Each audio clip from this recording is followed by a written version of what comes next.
Hello viewers, welcome to my YouTube channel quick English and Bengali. তো আজকের এই ভিডিওতে আমি তোমাদের সাথে শেয়ার করব তোমরা যারা 2024 সালে উচ্চ মাধ্যমিক পরীক্ষার্থীরা আমার চ্যানেলে রয়েছে তাদের জন্য ABTA টেস্ট পেপারের পেজ নাম্বার 112 অর্থাৎ 192 পেজের MCQ, SAQ এবং গ্রামারগুলো। তাই ভিডিওটা কিন্তু শেষ পর্যন্ত দেখো। এর আগের কিন্তু অলরেডি 6টা পেজের MCQ এবং SAQ এবং গ্রামার তোমাদের সাথে শেয়ার করেছিলাম। যদি তোমরা আগে ভিডিওগুলো মিস করে গিয়ে থাকো, এই ভিডিও ডেসক্রিপশন বক্সে প্লেলিস্টের লিঙ্ক দেওয়া রয়েছে, অবশ্যই করে কিন্তু চেক করে নিও। তো দেখো MCQ প্রথমটা রয়েছে, the perfume of the girl's hair was tantalising. মেয়েটির চুলের সুগন্ধ কীরকম ছিল? ট্যান্টালাইজিং, মনোমুগ্ধকর ছিল। In his childhood Kalam usually ate with his mother. শৈশবে কালাম সাধারণত তার মায়ের সাথে খেত। Half Nelson was applied on Roger shoulders. Half নেলসনটা অ্যাপ্লাই করা হয়েছিল কোথায়? রজারের কাঁধে। The jar stopped after digging 2 beds। Jar থেমে গিয়েছিল দুটো গর্ত খোঁড়ার পর, মানে দুটো বিছানা খোঁড়ার পর বা দুটো গর্ত খোঁড়ার পর। The earth's cave is created when a tree is uprooted. পৃথিবীর গহ্বর কখন সৃষ্টি হয়? যখন একটা গাছকে তুলে নেওয়া হয়। দ্য ইয়ং সোলজার্স লুক পেল। যুবক যে তরুণ যে সৈনিকটা ছিল তাকে কিরম দেখাচ্ছিল? বিবর্ণ দেখাচ্ছিল। অ্যাকর্ডিং টু দ্য পোয়েট, কবির মতে the summer's lease is brief. কবির মতে গ্রীষ্মের সময়সীমা কি? গ্রীষ্মের সময়সীমা সংক্ষিপ্ত।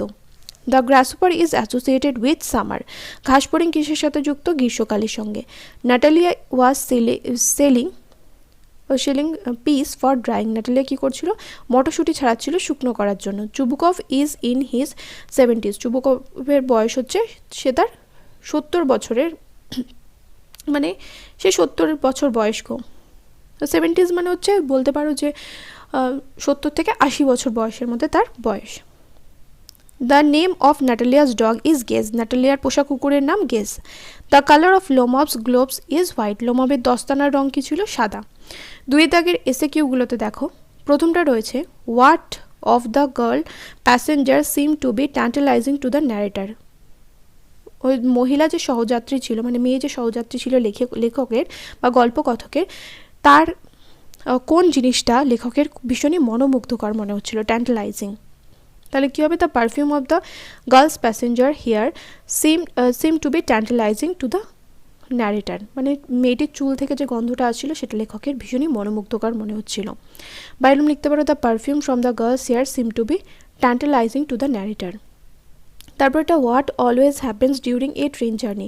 একটা ট্রেনের যাত্রা করার সময় প্রায়শই কী ঘটে?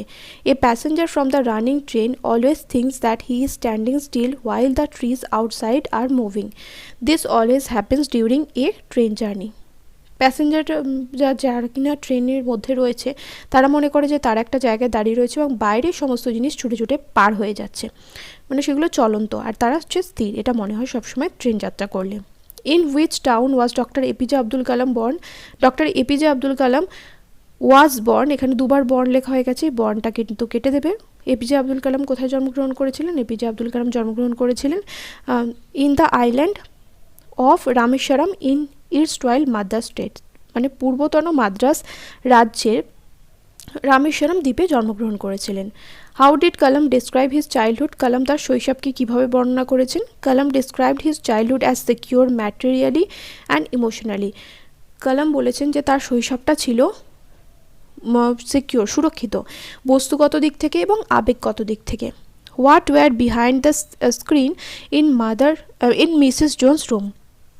মিসেস জোন্সের ঘরে স্ক্রিনের পিছনে কী ছিল? There were gas plate and ice box behind the screen in Mrs Jones. Ice box ছিল, আর কি ছিল? গ্যাস প্লেট ছিল স্ক্রিনের পিছনে। তারপরটা বলেছে, why did the boy try to snatch the pocket বুক। কেন মিসেস জোন্সের ওই পার্সটা ছিনিয়ে নেওয়ার চেষ্টা করেছিল ছেলেটা? The boy try to snatch the pocket book because he wanted to buy a pair of blue suede shoes. কারণ সে একজোড়া নীল সুয়েডের জুতো কিনতে চেয়েছিল। How long did the tsar dig the beds. Tsar কতক্ষণ ওই বিছানাগুলো খুঁড়েছিল? 2 ঘন্টা ধরে, যতক্ষণ না সূর্যাস্ত হয়। 2 ঘন্টাও লিখতে পারো, বা এখানে টিল দ্য সানসেট এটাও লিখতে পারো। The tsar dug the beds till the sunset.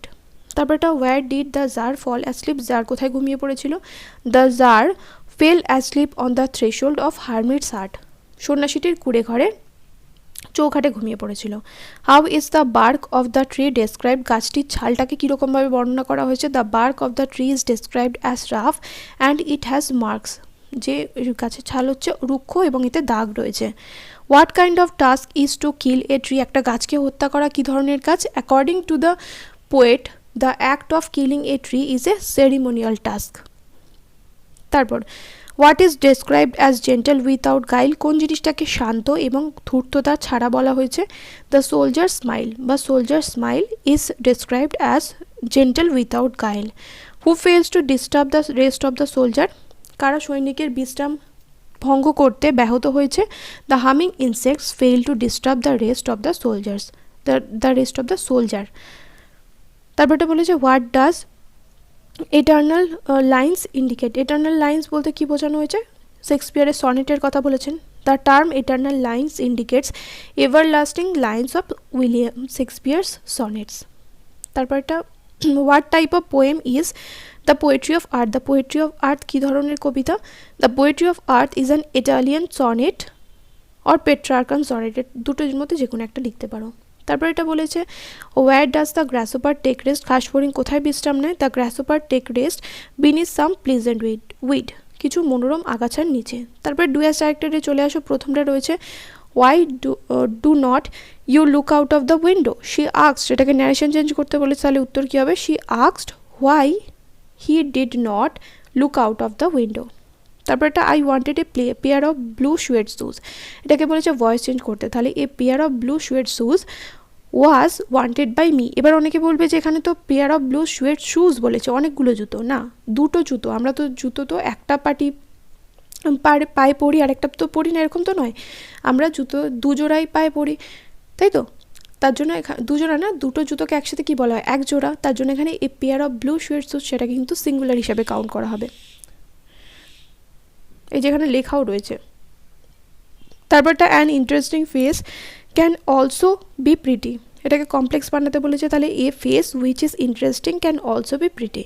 তারপরটা our locality was predominantly Muslim, এখানে বলেছে এর ভার্ব ফর্ম ব্যবহার করতে, তাহলে our locality was predominated by Muslim, বা our locality was predominated by Muslim, বা মুসলিম প্রিডমিনেটেড আওয়ার লোকালিটি, এরকমভাবেও কিন্তু লিখতে পারো, মুসলিম প্রিডমিনেটেড আওয়ার লোকালিটি। তারপরে the jar was very glad, এটাকে এক্সক্ল্যামেটরি বানাতে বলেছে, তাহলে how glad the jar was. তারপরে এটা I do not recall the exact number of people she fed every day, এটাকে বলেছে অ্যাফার্মেটিভ বানাতে, তাহলে মনে নেই মানে উনি ভুলে গেছেন, তাহলে I forgot the exact number of people she fed every day. তারপরে fill in the blanks with articles and prepositions রয়েছে। She was a large woman with a large purse that had everything in it but hammer and nails. It had a long strap and she carried it slung across her shoulder. It was about 11 o'clock at night. তারপরে এখানে বলেছে error correction রয়েছে, দেখো at last the blood ceased flow, তাহলে এখানে at last the blood ceased flowing. আশা করি বুঝতে পারলে, আর দেখা হবে নেক্সট ভিডিওতে। Children by.